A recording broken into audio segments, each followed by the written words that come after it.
All I want to do is sit in my bed and get through my to read pile, which keeps on growing because I cannot stop buying books. I have a problem. I need to go to Book Buyers Anonymous. But this makes it tricky when I'm also trying to renovate my flat by myself while I have a full time job. If you're just joining me here, I'm Alice. I live in Glasgow, in Scotland. I thought I'd share how it's going, a realistic renovation by one person doing it themselves. Today, I wanted to talk about what I do to muster up motivation when all I want to do is lounge around. So, I've thought of a couple things that I do to trick myself into just starting. Thought I would share them.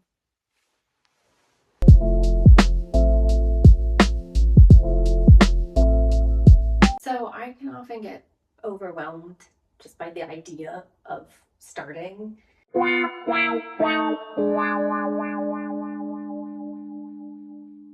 I've the kind of brain that gets overwhelmed easily, and I also really struggle to start something if I don't think I can fully complete the task in the amount of time that I've given myself or I have available to do it. So that can impact the motivation. I also get bored of a project pretty quickly, which is particularly hard when you have a DIY project that has a lot of prep steps. Like painting has maybe 26 things you have to do before you can actually start painting the wall. So the two tasks that I wanted to make some progress on is finishing off the living room cupboard and also one of the two window surrounds. I want to start getting color on them. I feel like once you get paint on the walls, it feels like you're making progress and it's so much easier to keep that momentum up. I'm so bored of all of the prep work that I am dragging myself to get any sort of motivation to get started. And I've realized over the past few years that I've developed some techniques to trick myself into getting the motivation to start, to get that momentum, to get the ball rolling down the hill. Maybe these can help you. When I'm bored of the task I need to do, I'll go to the bigger, newer, shinier thing. Like in this case, I thought starting to cut in with the wall color was an excellent idea to get that dopamine hit of tangible progress. But in order to start painting the walls, I need to take all of the art down, move furniture, sand the walls, fill some cracks, wipe down the walls to remove dust. You get the idea. I got a few of these steps done on just one wall and then got overwhelmed by the enormity of this task, so switched back to the more achievable task I needed to finish regardless. Sometimes changing feels like a big task, and if I'm already avoiding starting the project, that changing just like adds to the mental load. So sometimes what I'll do is start what I need to start in whatever I'm wearing. And then once I get going, I'll change into more appropriate clothes for whatever I'm doing. In this case, I was still in my PJs when I started and then changed into my painting gear and most importantly, my DIY slippers. I like listening to podcasts while I'm doing DIY, giving myself a break when each podcast finishes. This kind of time boxes my tasks, especially if I have a longer stretch of time to do work on the house over the weekends. And most podcasts are 45 minutes to an hour, and that's a good amount of time for me to go at one particular thing, like painting or sanding. I find it too disruptive if I'm listening to a podcast to set a timer for a specific amount of time. And if it goes off mid-conversation, I'll just cancel the timer and keep going. So from the start, I just tell myself I'll go until the podcast is over.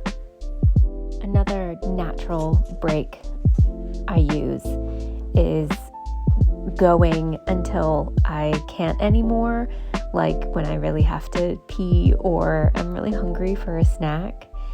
And I know that none of the tricks that I give myself in this video are particularly healthy, and this one specifically isn't. So I want to caveat by saying you should always listen to your body and don't ignore signs that you need to give body what it needs to keep functioning and support you. But because I have a tendency to abandon tasks if I get bored or overwhelmed, one was to trick myself into keeping going until I can't anymore, knowing that I sometimes use peeing or having a snack as an excuse to jump ship and not go back to what I was doing. On the topic of breaks, sometimes I'll take a break mid-task so that I have to go back and finish. I'm more likely to abandon my momentum if I take a break when one task is fully complete. It's so much easier for me to roll into the next task immediately after finishing what I'm currently on. So if I take a break at a non-natural place within whatever I'm doing, I'm less likely to sit on the couch and get distracted and lose all motivation to keep going. Finally, when I'm getting to the end of the day and I'm tired and I want to give up, I do one more small task. If I've been working away for a while, the lazy part of my brain tells me I've done enough and I should be proud of myself for doing as much as I did. I did more than I thought I would. But then the coach part of my brain kicks in and tells me to fight through it and keep going a little bit longer, and then I'll be proud of myself. And the coach is normally right. Just by doing one more little task is the ding cherry on top, and my self-congratulations feels well-earned. Finally, the most important trick is to be kind to yourself.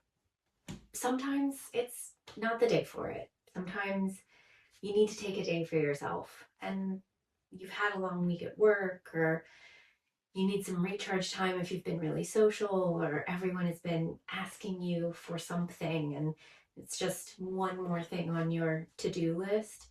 It's okay. It's okay to take the time that you need. Everyone has busy lives, and DIY can be really overwhelming, especially when you're doing it on top of work or other family commitments or social commitments.